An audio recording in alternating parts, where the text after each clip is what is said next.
Okay guys, you have done the first question, which is a very simple one, and now we are going to move on to a little bit trickier one.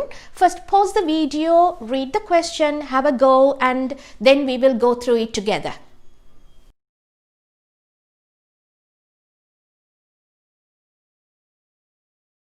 Now the question says 68 kilograms of calcium carbonate is going to be thermally decomposed, and it is giving 28.56 kilograms of yield.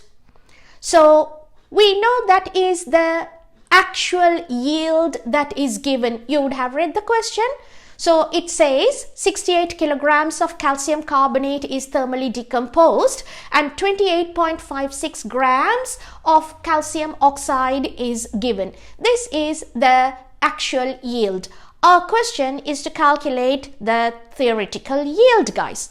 Right, the first thing that you need to do is you need to calculate the mole of calcium carbonate. As I said earlier, this is a slightly trickier one. There are loads of steps involved in calculating the percentage yield, unlike the one that you did in the first question. So here in the first step, you need to calculate the mole of calcium carbonate. You all know how to calculate the mole of calcium carbonate. The mole is equal to mass divided by the molar mass of calcium carbonate. The mass is 68 kilograms and the molar mass of calcium carbonate is 100, which is going to give you a mole of 0.68 moles of calcium carbonate is being used up in this reaction.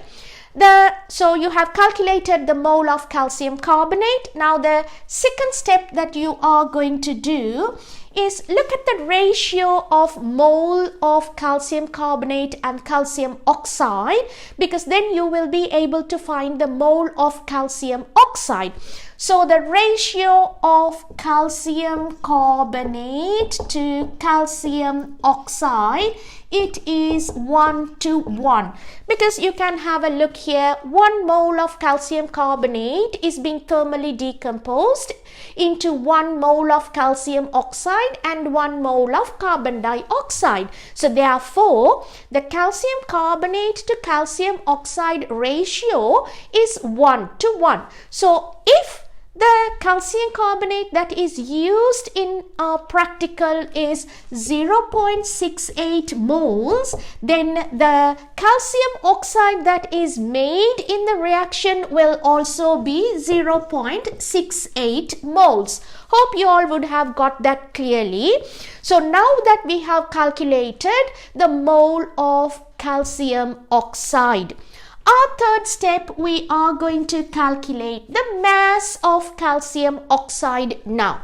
So you know the equation, the mole is equal to mass divided by the molar mass, or the formula mass of calcium oxide. Mass is equal to moles times formula mass of calcium oxide.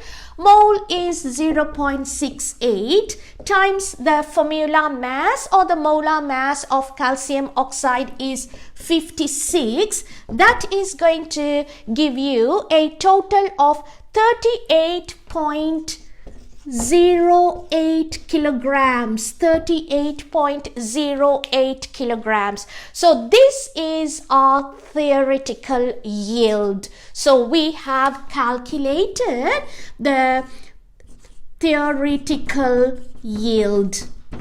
So this is our theoretical yield.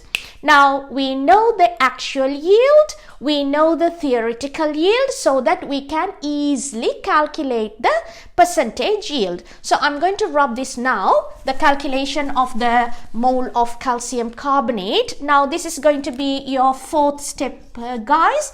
So the percentage yield is equal to the actual yield divided by the theoretical yield times 100. Right, now the actual yield is 28.56 kilograms, and the theoretical yield we have calculated is 38.08 kilograms times 100, and that is going to give you a percentage of 75. So your percentage yield is 75. Hope you would have got this answer while you are trying this question. So the first step, we will be calculating the mole of calcium carbonate. Then you are going to calculate the mole of calcium oxide by looking at the ratio of calcium carbonate and calcium oxide in the given equation. Your third step is to calculate the mass of calcium oxide, that is our theoretical yield. And once we have calculated the mass of calcium oxide, we will be having all the data to calculate the percentage yield, which are the actual yield and the theoretical yield. We will be applying this in the formula. Percentage yield is equal to actual yield divided by the theoretical yield times 100, and you will get the answer. Watching this video, and hope you would have learned today about the percentage yield. If you have got any questions, leave it below, and please like and subscribe for more science videos. Thank you.